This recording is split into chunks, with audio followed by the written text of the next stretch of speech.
I'm the best director. You stink. Psh, what you talking about? I am. Yeah, sure. Who is that?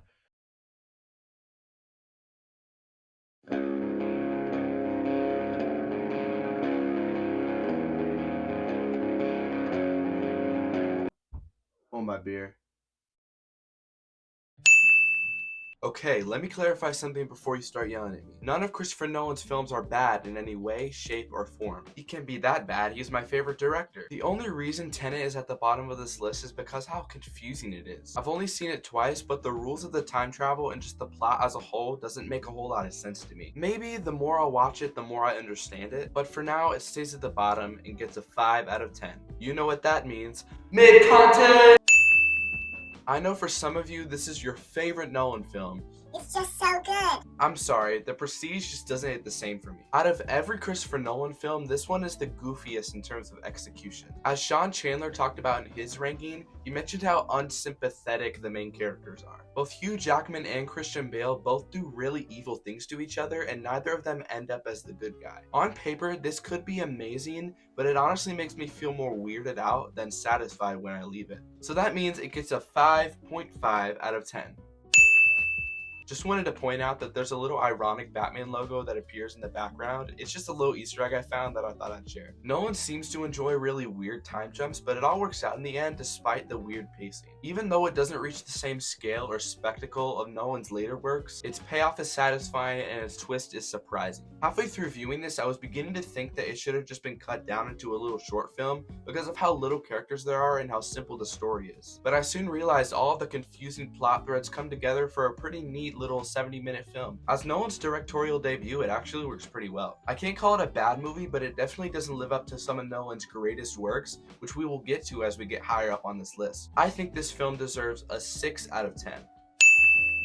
News flash, I have not seen this movie, and because the tight schedule I followed when making this video, I just couldn't get around to seeing it for this ranking. So instead of delaying the video yet again, I figured I'd just leave it out. Hope that clears everything up, and let's get back to the ranking.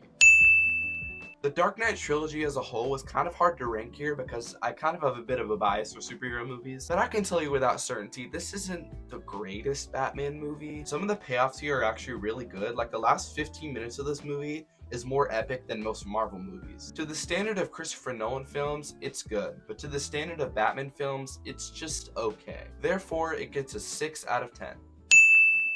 At this point in his career, Nolan was known for either high-concept, mind-bending flicks or big summer blockbusters. Tackling a dramatization of a real historical event with both accuracy and care was always going to be a tall order. But thankfully, he knocks it out of the park here. Speaking of knocking it out of the park, let's give a round of applause for our watermelon sugar daddy himself, Harry Styles.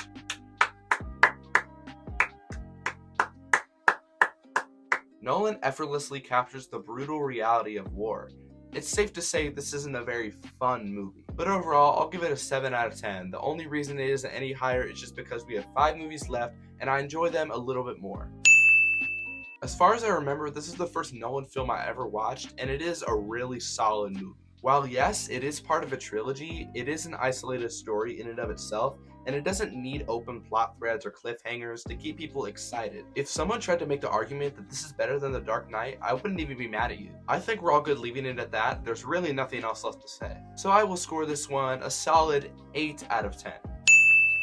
Interstellar isn't necessarily a movie that appeals to me on an extreme level, but I can respect anyone who does appreciate it in that way. You can't deny that Nolan's ambition and imagination was fully on display here. Interstellar might be Nolan's biggest movie in terms of spectacle and scale, but it's also able to play with very intimate and relatable themes. Matthew McConaughey's performance is fantastic, and according to actual NASA scientists, this film is one of the most accurate representations of space travel that we've ever seen, like in film, of all time. Despite that, 8 out of 10 seems like an appropriate score.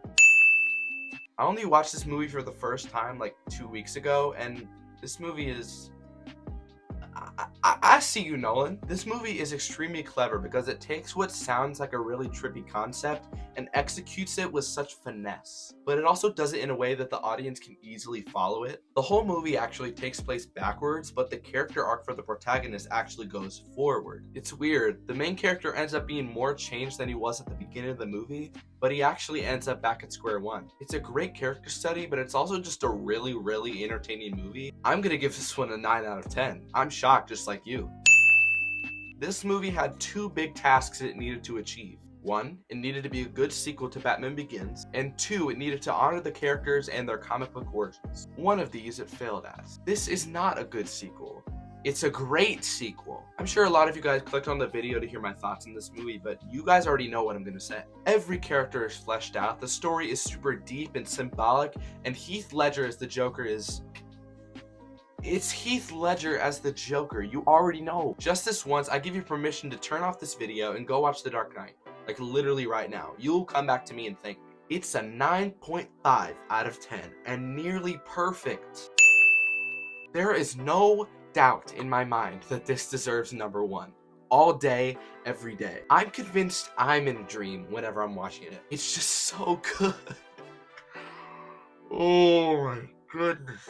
Oh, it's so good. I promise. Christopher Nolan had no reason to create a movie that slaps this hard. I mean, it slaps harder than Chris Brown on Rihanna. 10 out of 10. One of my favorite movies ever of all time in the universe. All right, now that we're done, let's just wrap this up. Okay, get this off me. Oh, you're still here? Well, if you want to watch more videos like this, they're in the description. Click the video on the left of the screen to see last week's video. Subscribe on the right to stay tuned for more videos like this. Thanks for watching, and I will see you guys next time.